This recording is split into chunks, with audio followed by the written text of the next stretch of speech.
Hello friends, मैं एलिसगढ़ जे electrical railway DFCCIL।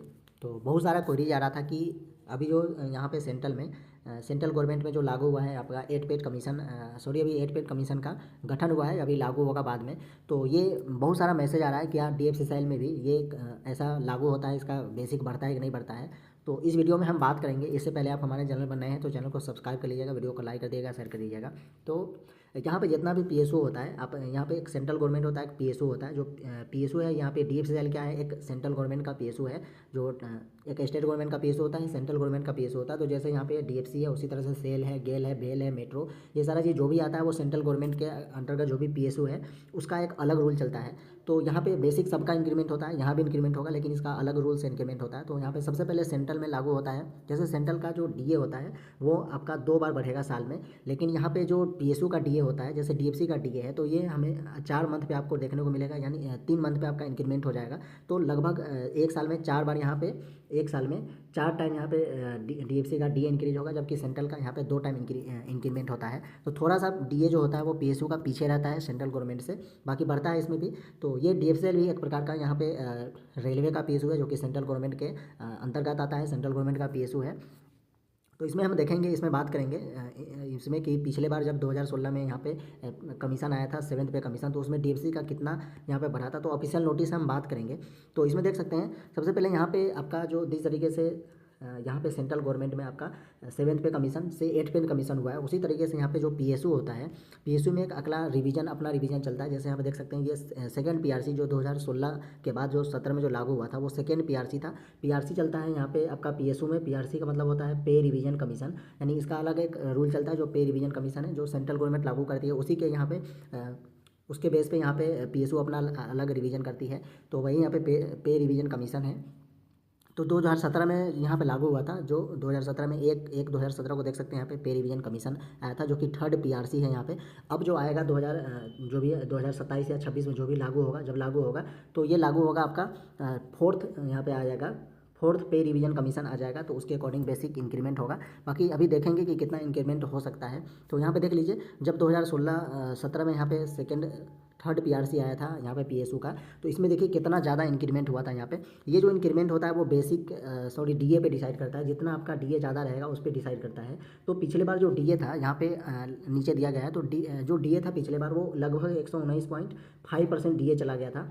तो इसमें जो मर्ज होता है 119.5%, तो पिछले बार जो इंक्रीमेंट हुआ था इसमें वो लगभग 2.5 के आसपास यहाँ पे इंक्रीमेंट हुआ था बेसिक में, तब जा करके इतना बेसिक हुआ था। तो यहाँ पे देख सकते हैं, ये जो एग्जीक्यूटिव का पहले बेसिक था वो 12,600 था, सीधे यहाँ से 12,600 से 30,000 बेसिक कर दिया गया था। उसी तरह से यहाँ पे जो सीनियर एग्जीक्यूटिव का बेसिक था वो 16,400 से लगभग 40,000 हो गया था। उसके बाद जूनियर मैनेजर का जो बेसिक था 20,600 से यहाँ पे 50,000 हो गया था। तो ये सब इसी अकॉर्डिंग यहाँ पे देख सकते हैं कि ये सबका यहाँ पे बेसिक बढ़ गया था। तो यहाँ पे लगभग आप देखेंगे तो 2.5%, यानी इससे ज़्यादा ही है, इतना गुना यहाँ पे बेसिक जो है वो इंक्रीमेंट देखने को मिला था बेसिक में। तो ये हुआ कैसे था, तो आपको बताते हैं।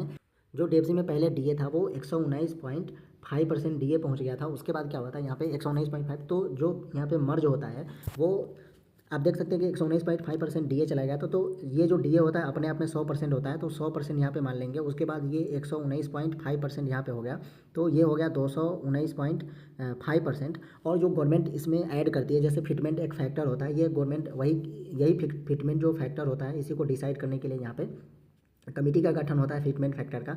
तो ये फिटमेंट फैक्टर के हिसाब से वो अपना कमेटी डिसाइड करती है। तो गवर्नमेंट कितना आपको बेसिक में इंक्रीमेंट देना चाहती है, वही फिटमेंट फैक्टर होता है। तो इसमें देख सकते हैं, जब 219.5% था यहाँ पे, तो कितना परसेंट यहाँ पे इंक्रीमेंट हुआ था। तो ये जो 219.5 है, तो ये आपका हो जाएगा यहाँ पे 2.19 हो जाएगा। ये अगर इसमें परसेंटेज निकालेंगे तो 2.19 हो जाएगा। 2.19 में देख सकते हैं, अगर यहाँ पे जो 2.50 यहाँ पे इंक्रीमेंट हुआ था, तो देख सकते हैं यहाँ पे कि लगभग यहाँ पे आपका जो फैक्टर हुआ था वो हुआ था आपका, यहाँ पे देख सकते हैं 19, अगर यहाँ पे करेंगे तो ये हो जाएगा आपका लगभग 31% के आसपास यहाँ पे जो है वो आपका गवर्नमेंट दिया था, तब जा करके यहाँ पे 2.5 पहुँचा था।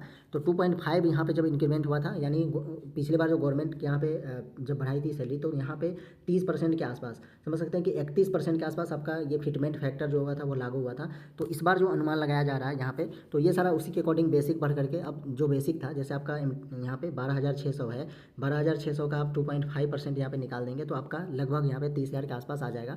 तो इसी तरीके से यहाँ पे MTS का हम देखेंगे, देख सकते हैं यहाँ पे, बाकी नीचे दिया गया है जूनियर एक्टिव MTS का। तो यहाँ पे जो MTS था ग्रेड 4 में आपका यहाँ पे बहाली होगा। तो ग्रेड 4 में जैसे अभी MTS का वैकेंसी आया है, उसका बेसिक जो है वो अभी 16,000 बेसिक है। तो इसका कितना हो जाएगा, जबकि यहाँ पे देख सकते हैं 16,000 बेसिक था, तो 6,000 से 16,000 हुआ था, यानी यहाँ भी 6,000 से आपका 2.5 गुना यहाँ पे करेंगे तो लगभग आपका 15,000 कुछ आएगा, जो कि 16,000 यहाँ पे एक बेस ले लिया गया था। तो इसी अकॉर्डिंग सबका बेसिक इंक्रीमेंट हो गया। तो देख सकते हैं कितना ज़्यादा इंक्रीमेंट हुआ था यहाँ पे। उसी तरीके से इस बार हम बात करेंगे तो इस बार जो आपका जो DA है, इस बार थोड़ा कम इंक्रीमेंट देखने को मिल सकता है, क्योंकि इस भी जो यहाँ पे DA है वो 50% ही पहुँचा है। तो मान लेते हैं एक साल में, अभी अगले साल अगर हो जाएगा तो यहाँ पे 60% आपका DA चला जाएगा।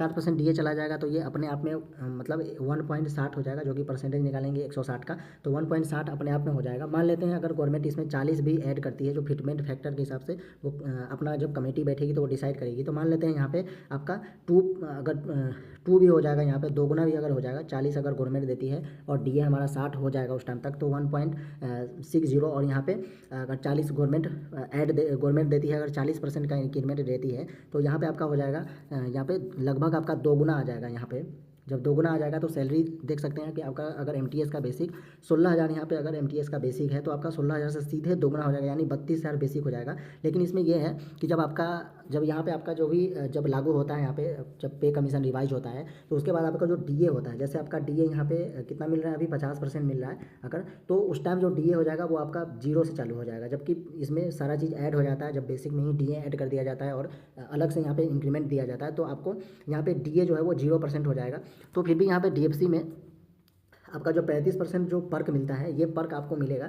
तो देख सकते हैं सैलरी में कितना ज़्यादा यहाँ पे इंक्रीमेंट होने वाला है। तो देख सकते हैं आपका जो MTS का जो बेसिक है वो 16,000 से सीधे 32,000 बेसिक हो जाएगा।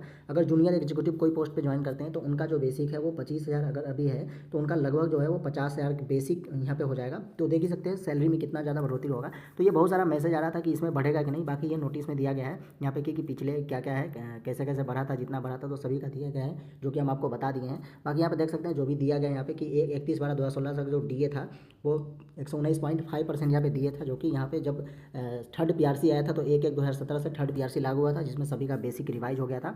तो यही सब था इस वीडियो में।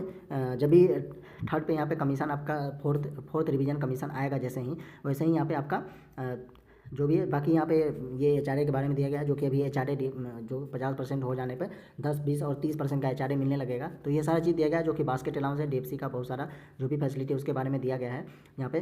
तो बिल्कुल यहाँ पे जब इंक्रीमेंट होगा, 8 पे कमीशन आएगा, तो यहाँ पे DFC में भी यहाँ पे लागू होगा और बहुत ही अच्छा खासा इंक्रीमेंट देखने को मिलेगा। आपका जो बेसिक हो जाएगा MTS का वो लगभग आपका 32,000 हो जाएगा। बाकी जूनियर एग्जीक्यूटिव का जो बेसिक है वो 50,000 हो जाएगा। तो बहुत ही अच्छा इंक्रीमेंट देखने को मिलेगा। बाकी वो फिटमेंट फैक्टर पर काम करेगा कि कितना % गवर्नमेंट देना चाहती है अपने से। तो यही सब था वीडियो में, मिलते हैं अगले वीडियो में, तब तक के लिए बाय। वीडियो देखने के लिए थैंक्स।